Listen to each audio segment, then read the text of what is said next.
네, 오늘 찬양 말씀은 어제 우리 서성환 집사님께서 우리 전체 카톡방에 올려주신 그 찬양이 오늘 말씀과 잘 맞는 듯해서 선택을 하겠습니다.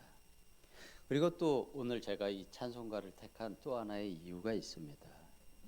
지금 이 앞에 보시는 꽃꽂이, 이 꽃꽂이가 전현정 권사님께서 만들어 주셨는데 항상 의미를 담고 꽃꽂이를 하시는데 이쪽에 꽃꽂이가 넓은 문 그리고 또 이쪽이 좁은 문을 의미해서 그 이미지로 만드신 것입니다. 이렇게 교회를 위해서 헌신하신 우리 모든 성도님들께 감사드립니다.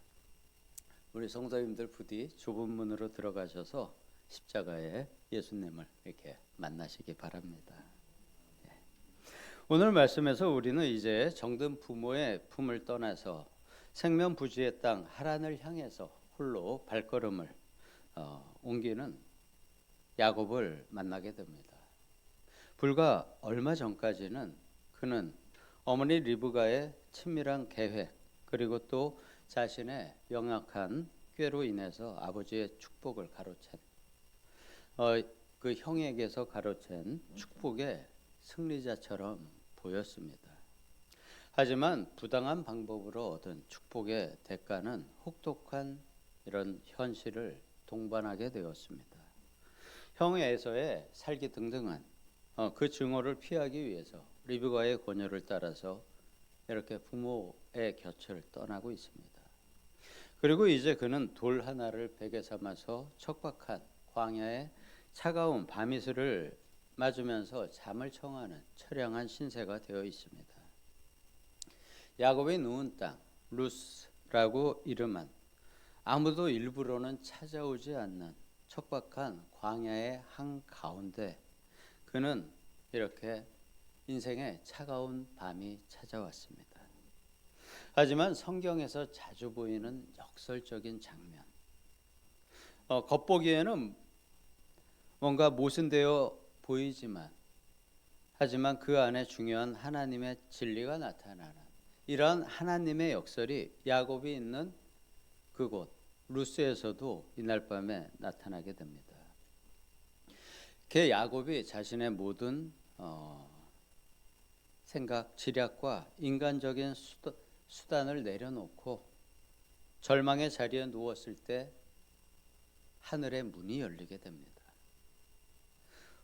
오늘 말씀을 통해서 우리가 인생의 광야를 지날 때 우리를 찾아오시는 하나님의 은혜를 만나는 영적인 만남이 있으시기를 축복합니다. 오늘 본문을 보시면 야곱이 떠나기 전에 아버지 이삭은 그를 불러서 다시 축복을 합니다. 그런데 27장에 영적인 분별력을 잃어버렸던 이삭과는 이제 다른 모습을 이삭이 보여줍니다.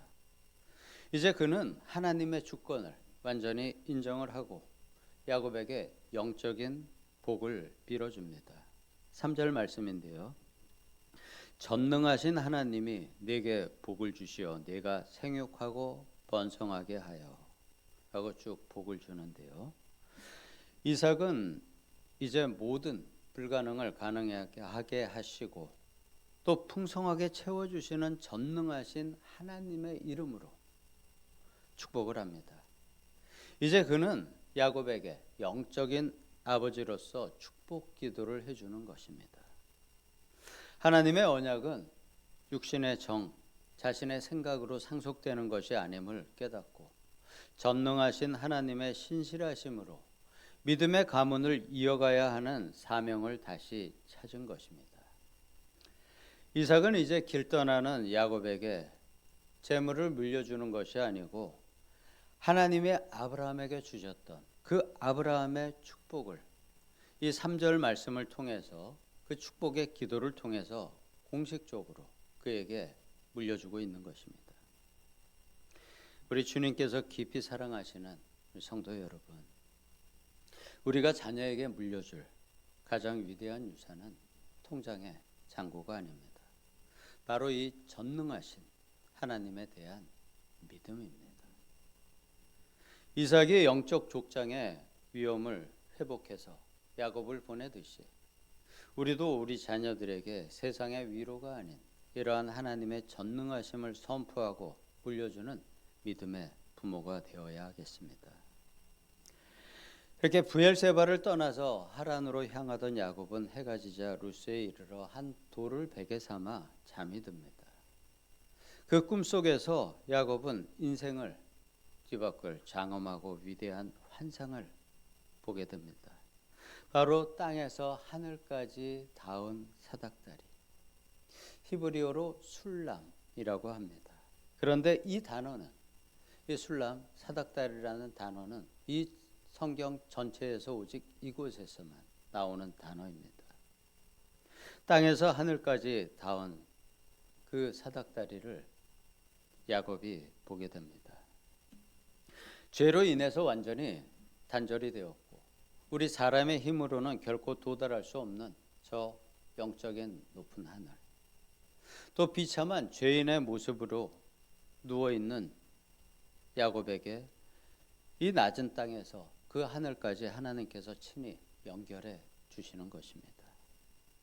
신약의 요한복음 1장 51절에서 예수님께서는 바로 이 영적인 사닥다리가 인자 자신임을 밝히셨습니다. 이렇게 말씀하셨죠. 진실로 진실로 너희에게 이르노니 하늘이 열리고 하나님의 사자들이 인자 위에 오르락 내리락 하는 것을 보리라 하시니라. 바로 이 야곱이 환상으로 본 사닥다리, 하늘과 땅을 잇는 그것이 바로 예수님 자신이라고 말씀하신 것입니다. 이렇게 우리가 절망의 가장 밑바닥에 있을 때 하나님은 하늘에서 우리에게로 길을 내시면서 우리를 찾아오시는 분이십니다. 광야에서 홀로 외롭고 두려운 밤을 보내고 있는 야곱에게 하나님은 이렇게 사닥다리를 통해서 임마누엘의 약속을 함께 주십니다. 내가 너와 함께 있어 내가 어디로 가든지 너를 지키며 내가 내게 허락한 것을 다 이루기까지 너를 떠나지 아니하리라. 15절 말씀입니다. 이 하나님이 야곱에게 주신 축복이 우리 모든 성도님들과 저에게도 동일하게 축복하시기 바랍니다. 야곱이 하란에서 겪은 20년, 야곱의 아들 요셉이 또 애굽에서 13년간 보낸 고난의 세월, 그 세월들은 각자에게 힘든 시간이었지만 하나님이 함께 하시며 야곱과 요셉을 지켜주시고 또 그들의 영적인 성장을 이끌어 주신 시간이었습니다. 야곱은 지금 사기꾼으로 쫓겨가는 중입니다. 그의 지금 상황을 보면은 그는 복을 받을 만한 자격은 전혀 없어 보입니다. 그렇지만 하나님은 그의 행위가 아닌 하나님의 신실하신 언약, 그 언약 때문에 이렇게 그를 따라다니시며 그와 동행하시겠다고 약속하십니다. 하나님은 우리가 성공할 때만 함께 하시는 분이 아니십니다. 이렇게 우리가 가장 처절하게 깨어지고 또 외로울 때 내가 너를 떠나지 않겠다고 말씀하시는 분이십니다. 잠에서 깬 야곱은 거룩한 두려움 속에 이렇게 외칩니다. 두렵도다 이곳이요. 야곱은 하나님이 이삭의 제단에만 계시는 줄 알았는지도 모릅니다. 그러나 이렇게 아무도 없는 광야 한복판, 돌베개를 베고 누운 그 초라한 자리에 이렇게 하나님이 함께 하심을 그는 깨닫게 됩니다.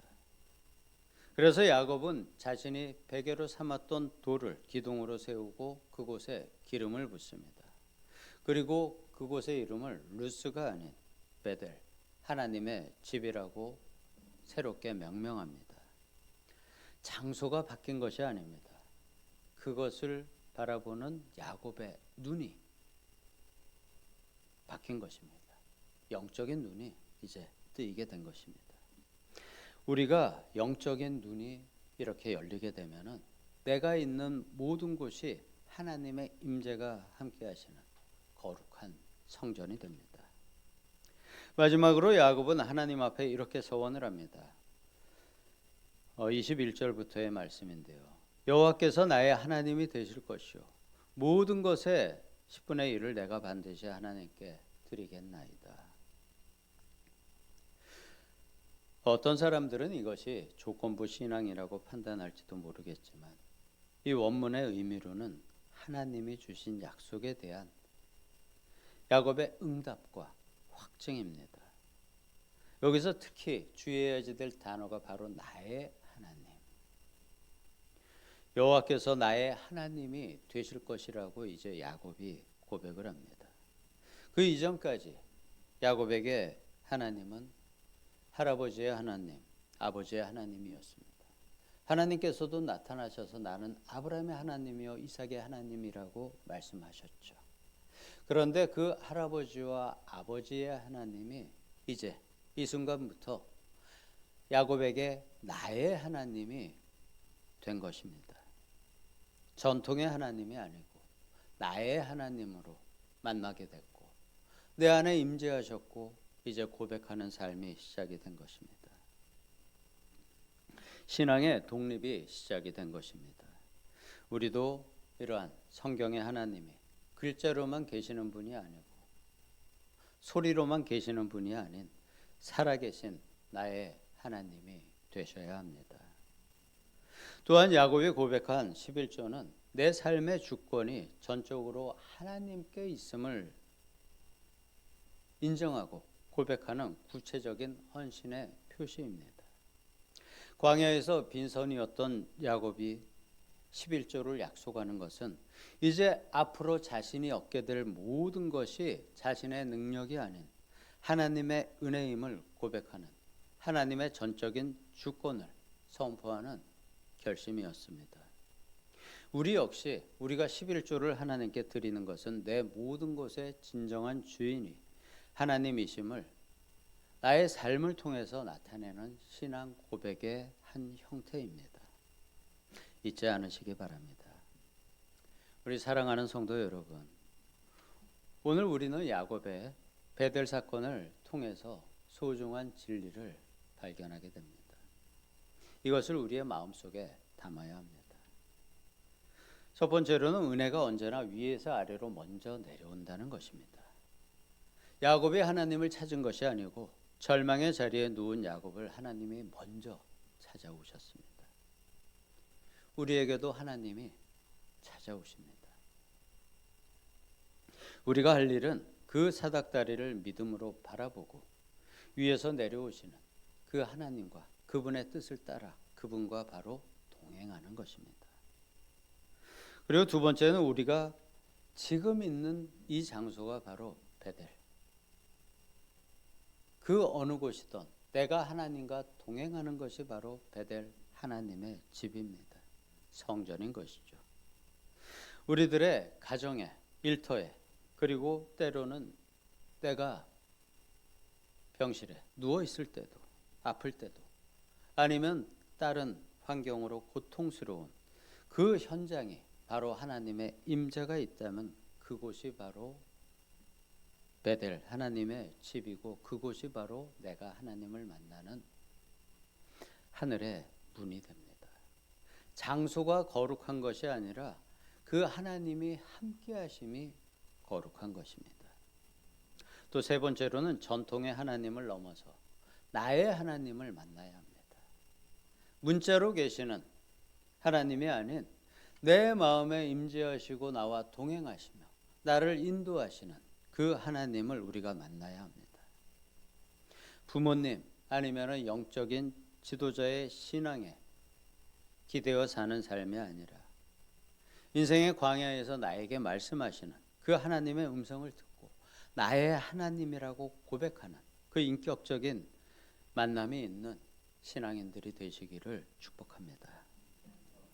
혹시 지금 인생의 밤을 지나면서 돌베개를 베고 계신 분이 계신가요?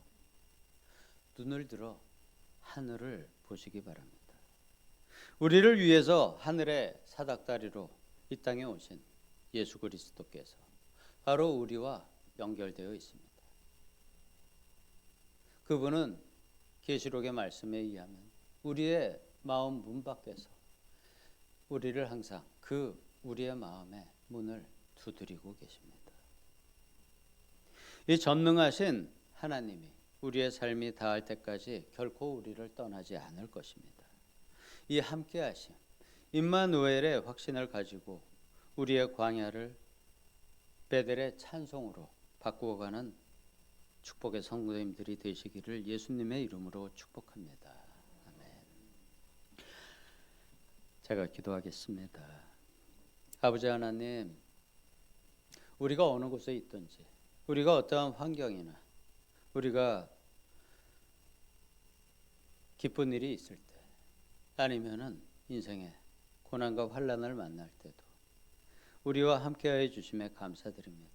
그 어느 곳에서든 우리를 찾아와 우리의 마음의 문을 두드려 주시고 우리가 그 마음의 문을 열 때 언제나 우리 안에 들어오셔서 우리와 함께하시고 우리의 삶을 인도해 주시는 주 예수님, 성령 하나님의 이름으로 오셔서 함께하여 주심에 감사드립니다.